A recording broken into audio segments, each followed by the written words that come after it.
Hello friend, welcome to our channel effective study. ऐसा CGL के marks release हुए statistics post के लिए आपने फॉर्म फिल किया, जिसमें मैंने उसकी रैंक लिस्ट डिस्क्रिप्शन में मेंशन कर रखी है। लिंक टेलीग्राम पे ऑलरेडी मेंशन कर दी थी। और इसके साथ जिन बच्चों का नेम उस रैंक लिस्ट में नहीं है वो फॉर्म फिल कर देना, उसकी लिंक भी डिस्क्रिप्शन में दे रखी है। और जितना हो सकता है शेयर कर देना। इसमें क्या है, रैंक लिस्ट जो है रेगुलरली अपडेट होती रहेगी, तो आपको पिक्चर क्लियर होती रहेगी एक्चुअल में क्या चल रहा है, आपकी रैंक क्या हो रही है। ठीक है, ताकि आप आगे के लिए देख सको कि क्या चीज़ आपको करनी है और क्या चीज़ करनी चाहिए, जो भी है। ओके, इससे पहले कि मैं बाकी और चीज़ों पर लेके चलूँ, आपको छोटा सा एक सिनारियो बता देता हूँ कि कट ऑफ अगर कम रहती है तो उसके पॉइंट क्या हो सकते हैं। पहला उसका पॉइंट ये है कि इस साल एसएससी ने एक मिनिमम मार्क्स का क्राइटेरिया फिक्स किया, जो इससे पहले नहीं था। तो उसकी वजह से बहुत सारे बच्चे बाहर हो गए, क्योंकि टायर 2 के रिजल्ट से पहले 57.5 अगर यूआर में देखो तो 60 नंबर लाना ज़रूरी है, जिसमें 57.5 एक बच्चे के थे। और उसका ओवरऑल मार्क्स देखोगे, ऐसे बहुत सारे बच्चे हैं तो वो टॉप 30 या टॉप 40 में एग्जिस्ट कर रहा है, तो वो भी जो है इस पर्टिकुलर लिस्ट से बाहर हो गया। दूसरा पॉइंट था कि 2018 में सीजीएल का ऑलरेडी रिजल्ट डिक्लेयर हो चुका है, कम्प्लीटली सबको पोस्ट मिल चुकी है। तो इसमें से 40 ऐसे कैंडिडेट हैं, 40 प्लस ऐसे कैंडिडेट हैं जिनका 2019 सीजीएल जीएसओ SI2 के लिए लिस्ट में नेम है, तो वो भी जो है इसमें हट जाएंगे, क्योंकि सेम सिमिलर पोस्ट कोई नहीं लेता। और मैं आपसे फिर अगेन कह रहा हूँ, सिमिलर पोस्ट और उससे नीचे की पोस्ट आप फिल नहीं करना, लास्ट में भी नहीं करना। इसके साथ लास्ट ईयर जो पेपर था उससे काफ़ी हार्ड पेपर इस साल बना, और लास्ट ईयर एवरेज अगर 100 से लेके 110 के बीच में गया, तो इस साल एवरेज जो है वो 70, 72, 73, 75 तक हार्डली गया था। तो जो लास्ट ईयर पेपर दे चुका होगा और इस साल पेपर दिया होगा, उसको अच्छे से पता होगा डेफिनेटली कि पेपर का लेवल कितना था। इसके साथ जो डीवीएम बच्चे अपीयर होने वाले हैं, स्किल टेस्ट इसमें होता नहीं है, तो 1862 बच्चे अपीयर होंगे, जिसमें से 307 बच्चे यूआर कैटेगरी के हैं। यूआर कैटेगरी से क्वालिफाई की बात नहीं की है, वो इससे ज़्यादा हैं। मैं सिर्फ बात कर रहा हूँ यूआर कैटेगरी में कितने हैं, 307। इसके साथ बहुत सारे बच्चे जेएसओ से ऊपर पोस्ट जो होती है वो ले लेते हैं, auditor, TA, excise inspector, ITI, MEA, CSS, AA वगैरह ये सभी ले लेते हैं। इसमें अगर देखा जाए, ऐसे बहुत सारे बच्चे हैं जो इन बाकी जो पोस्ट हैं ओवर जीएसओ वो प्रेफर करते हैं।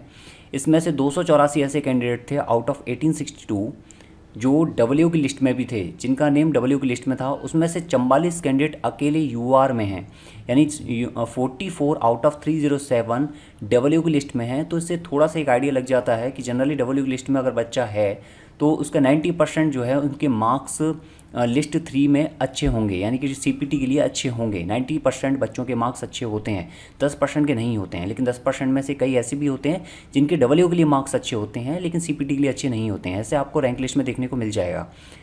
लास्ट पॉइंट ये कि इस साल SI2 की वैकेंसी हैं बहुत सारी, और जो हायर स्कोरर हैं जिनके स्टैट्स में बहुत अच्छे मार्क्स है, डेफिनेटली उन्होंने स्टैट्स पढ़ा हुआ है, तो वो SI2 के लिए एलिजिबल हैं प्रॉपर तरीके से।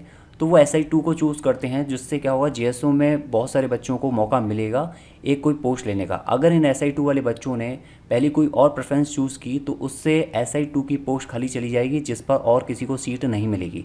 तो ये सभी बच्चे भी ध्यान दें, जिन आपके एक डिसीजन की वजह से किसी दूसरे को जॉब मिल भी सकती है और नहीं भी मिल सकती, ये चीज़ ध्यान रखना। एक और इम्पॉर्टेंट बात कि SI2 जो वैकेंसी है वो होम मिनिस्ट्री के अंडर में आती है, लेकिन जेएसओ होम मिनिस्ट्री के अंडर में नहीं आती है। SI2 में आपको मनचाही जगह मिल जाएगी, स्टेट मिल जाएगा। ओके, अब इसके साथ मैं बात करूं कि अगर कट ऑफ हाई रहे तो उसके क्या पॉइंट हो सकते हैं। कट ऑफ में यूआर में ज़्यादा डिफरेंस देखने को मिलेगा आपको लास्ट ईयर से, लेकिन अगर आप देखो EWS और OBC को कि यूआर के आसपास रहेगी, तो ऐसा नहीं होगा। यूआर से काफ़ी जो है डिफरेंस देखने को मिल जाएगा। हो सकता है आपको 15 से 20 नंबर या 25 नंबर तक का डिफरेंस देखने को मिल जाए। उसका कारण सिंपल ये है कि OBC और EWS और बाकी जो कैटेगरी में सीट हैं वो सेम है ऑलमोस्ट। और यूआर में लास्ट ईयर थी 174, जो कि इस साल हैं 70, ऑलमोस्ट 40%। और अगर आप वैसे देखते हो कि यूआर जो जीएसओ और डब्ल्यू की वैकेंसीज होती हैं वो डेफिनेटली बाकी सभी वैकेंसी से अलग होता है, पेपर अलग होता है, तो हम उनसे कंपेयर नहीं कर सकते। तो ओवरऑल लास्ट ईयर जो सीट थी वो 10,500 थी जीएसओ और डब्ल्यू को हटाकर। इस साल ओनली 7,000 है, वो भी पूरी नहीं है। अगर आप जीएसओ और डब्ल्यू और SI2 की पोस्ट हटा देते हो तो यानी 3,500 वैकेंसी कम है। तो इससे क्या इम्पैक्ट पड़ेगा, इससे ये होगा कि जब बच्चे को टीए ऑडिटर अगर चॉइस नहीं मिल रही होगी तो वो डेफिनेटली जेएसओ लेगा। तो इससे यूआर की कट ऑफ और बाकी दूसरी कट ऑफ पर असर देखने को मिलता है। बहुत बच्चे सोचते हैं कि लास्ट ईयर इतनी गई, इस साल बहुत कम जाएगी, ऐसा नहीं होगा। ओवरऑल कट ऑफ जो है T3 की काफ़ी अच्छी खासी है। 624 जो है CPT UR की है, 605 DST UR की है। और इसके साथ रैंडम मार्क्स डिस्ट्रीब्यूशन हुआ है, नॉर्मलाइजेशन आप सभी को पता है। 18 तारीख में अच्छे खासे नंबर बढ़े हैं और मोस्ट ऑफ बच्चे जो हैं वो 190 प्लस ही हैं, तो सभी के ऑलमोस्ट 200 प्लस मार्क्स हैं 18 नवंबर के पेपर में। तो एट प्रेजेंट जो कंपटीशन है वो 1243 बच्चों के बीच में है, लेकिन ऐसा नहीं 1243 बच्चे हैं, ये वो बच्चे हैं जिनको नॉर्मलाइजेशन में अच्छा खासा फ़ायदा मिला है आउट ऑफ 700। बाकी ऐसे बहुत सारे बच्चे हैं जिनका नेम लिस्ट 3 और लिस्ट 4 में नहीं, ओनली लिस्ट 2 में है, लेकिन उनके टोटल मार्क्स जो हैं लिस्ट 3 में JSO कैंडिडेट से भी ज़्यादा हैं। तो आप ये चीज़ भी रैंक लिस्ट में देख लोगे। अब मैं कुछ बात कर लेता हूँ प्रेफरेंस की, वो आपको ध्यान में रखना है क्योंकि इससे एक बच्चे की जॉब जा सकती है और एक बच्चे को जॉब मिल सकती है। पहली बात तो ये कि आप अगर पहले से सेलेक्टेड हो या किसी दूसरे एग्ज़ाम में सेलेक्टेड हो तो उसके सिमिलर या उससे लोअर पोस्ट आप ना भरो, ठीक है। इवन लास्ट में भी मत भरना, अदरवाइज़ अगर आपको मिल गई आप ज्वाइन नहीं करोगे और उससे एक बच्ची की जो है एक खुशी छिन जाएगी, सिंपल सी बात है। दूसरा पॉइंट ये है, अगर आप SI2 एलिजिबल हो और बाकी किसी दूसरी पोस्ट पर आपका नहीं बन रहा है तो डेफिनेटली SI2 और JSO में आप SI2 को सबसे पहली प्रेफरेंस रखोगे। उससे बहुत सारे बेनिफिट हैं, एक बच्ची की जॉब लगेगी, वो एक एक्स्ट्रा बेनिफिट और है। इसके साथ थर्ड पॉइंट है कि अगर आप लिस्ट 3 और लिस्ट 4 में एग्जिस्ट करते हो तो बाकी अदर पोस्ट को आप पहली प्रेफरेंस रखो JSO से। अगर आप SI2 के लिए एलिजिबल नहीं हो तो बहुत बढ़िया बात है, अगर नहीं हो तो बाकी सभी पोस्ट को ऊपर रखो डेफिनेटली, और इससे एक बच्चे की जॉब लग सकती है, ये चीज़ ध्यान रखना। और इसमें मैंने ये चीज़ आपको ऑलरेडी बता रखी है कि लिस्ट 2, 3, 4 में कितने कैंडिडेट हैं। ये कैंडिडेट की लिस्ट पूरी जो है कैटेगरी वाइज है कि UR के लिए, इसमें ये 107 में वो बच्चे मेंशन नहीं हैं जो अदर कैटेगरी से UR में क्वालिफाई किए हुए हैं, तो ये बात ध्यान रखना। ये लिस्ट 1, 2, 3, 4 में इसमें आप देखोगे 44 कैंडिडेट ओनली UR के हैं, बाकी 284 कैंडिडेट टोटल मिला के जो है WO की लिस्ट में है, और ये आपको रैंक लिस्ट में देखने को मिल जाएगा। नेक्स्ट इसमें लिस्ट 2 और लिस्ट 4 के जो कंबाइंड कैंडिडेट है, कॉमन कैंडिडेट हैं, उनकी लिस्ट दे रखी है, उनके नंबर दे रखे हैं। तो आप देख लो कि यहाँ पर कितने जो है कॉमन कैंडिडेट हैं, उनके मार्क्स कहाँ तक वेरी कर रहे हैं। अब इस रैंक लिस्ट की बात कर लेते हैं। यहाँ पर कैटेगरी वाइज मेंशन किया हुआ है कि जो जिस कैटेगरी में क्वालिफाई है उसके अकॉर्डिंग, अगर आप किसी भी कैटेगरी से बिलोंग करते हो कोई फ़र्क नहीं है, लेकिन आप किस कैटेगरी में क्वालिफाई करते हो ये रैंक लिस्ट उसके अकॉर्डिंग बनाई गई है। तो UR में अगर क्वालिफाई कर रहे हो तो देख सकते हो यहाँ पर अपनी रैंक, ओके। इसमें EWS OBC वगैरह बाकी अदर कैंडिडेट को हटा मत देना, क्योंकि ये भी UR से जो है अपनी रैंक सिक्योर कर रहे हैं। सेम चीज़ यहाँ पर ओनली OBC वाले, सेम EWS वाले, सेम SC, सेम ST वाले, इस तरह से मेंशन किया हुआ है। ये जो ब्लू कलर है ये है लिस्ट 3 और लिस्ट 2 दोनों में नेम रखने वाले कैंडिडेट्स का, और ये जो ग्रीन कलर है ये लिस्ट 4 और लिस्ट 2 में है, इसमें लिस्ट 3 शामिल नहीं है, यानी कि ये जो बच्चा है इस बच्चे का लिस्ट 3 से कोई भी नाता नहीं है, लिस्ट 2 और लिस्ट 4 में ही इसका नेम है। फिर भी देख रहे हो आप एक पोस्ट सिक्योर ये कर रहा है डेफिनेटली। और इसके साथ ये जो वाइट है ये ओनली लिस्ट 2 का कैंडिडेट है।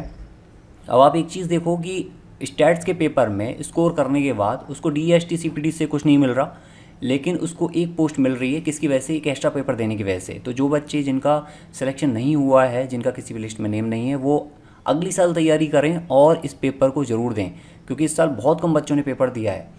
अब इसके साथ एक इम्पॉर्टेंट बात अपनी चेक कर सकते हो कि कौन सा बच्चा क्या ले सकता है, किसके अकॉर्डिंग, या WO वाले बच्चे हैं कितने अच्छे अच्छे मार्क्स हैं इनके, डेफिनेटली ये बहुत अच्छी पोस्ट WO ले जाएंगे या फिर कुछ अच्छा ले जाएंगे, ओके। इसके साथ यहाँ पर देखोगे एलिजिबिलिटी स्टैटिस्टिक्स में तो बहुत सारे बच्चे हैं जो SI2 और JSO के लिए एलिजिबल हैं।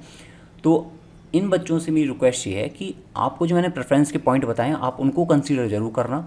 SI2 और JSO में एलिजिबल हो और बाकी किसी दूसरी पोस्ट के लिए आपको कोई दूर दूर तक नाता नहीं हो रहा तो SI2 का पहली प्रेफरेंस भरो, ताकि JSO वाले बच्चे को एक पोस्ट मिल जाए, ओके।